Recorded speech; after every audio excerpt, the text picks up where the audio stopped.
what I want to share with you a little bit about is how we see the cloud changing the business. And the previous speaker shared with you a lot of data.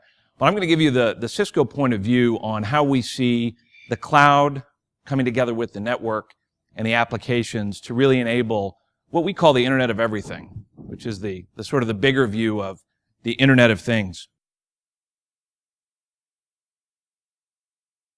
So as we think about what's necessary, there are really four pieces to make this work. The first is around hybrid cloud. I mentioned this earlier, this notion of workload portability we think is absolutely critical to being able to take advantage of these capabilities. And really, ultimately, again, it's data sovereignty, it's data protection, cost, all of the things I mentioned, but really hybrid cloud is foundational. Secondly is this notion of policy. So one of the things that we've seen with cloud that's really slowed some of the adoption is the fact that what runs in your private cloud is very difficult to replicate in a public cloud.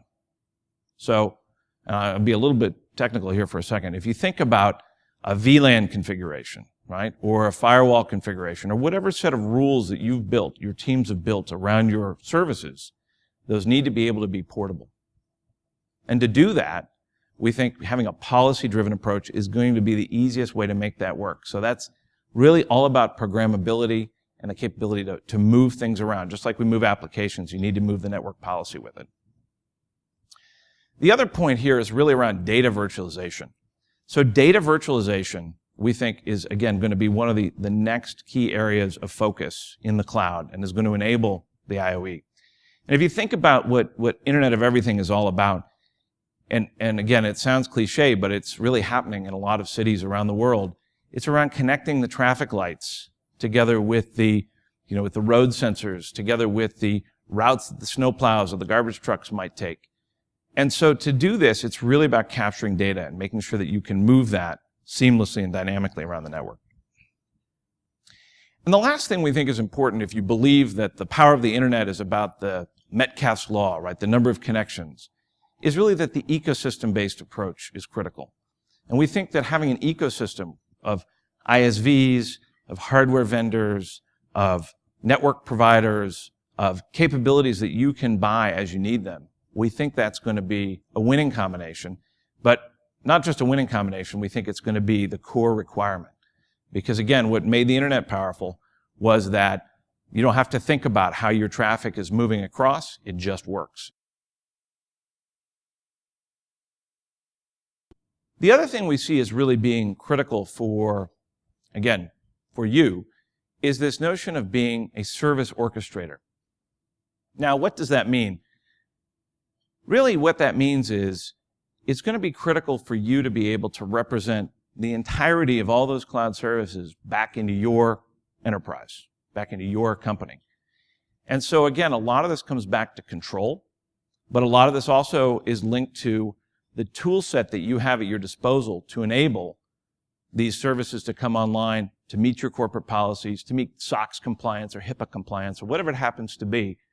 We think it's really critical that you have the tools to be an orchestrator across, again, private clouds, public clouds, maybe a Cisco cloud, or maybe a partner cloud that could come from, in our case, a Verizon or a British Telecom or any number of providers who actually offer managed service. And again, that portfolio is expanding almost every day.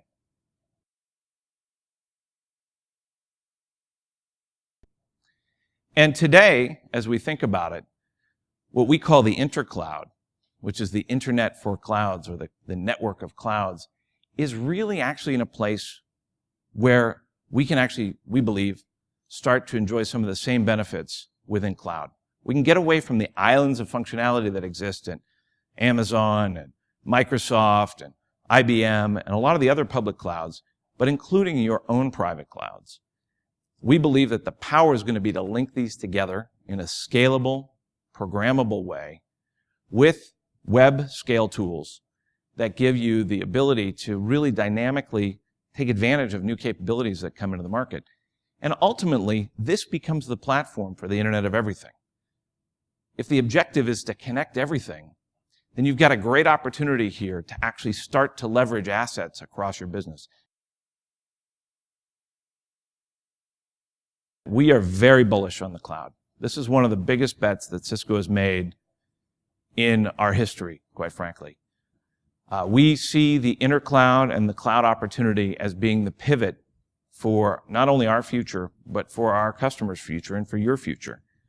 And we really see this as about, again, managing risk, helping manage cost, increasing control, and truly increasing business value. And the way that we see this really evolving is that it is going to be about an ecosystem. It's going to be about bringing together multiple partners, multiple parties, whether, again, it's the public cloud providers, the ISVs, our enterprise partners and customers. And it is about creating that connection, and that platform becomes the platform for the Internet of Everything. And again, if I leave you with one thing, it's 50 billion devices connected to the Internet by 2020. It's a $19 trillion opportunity.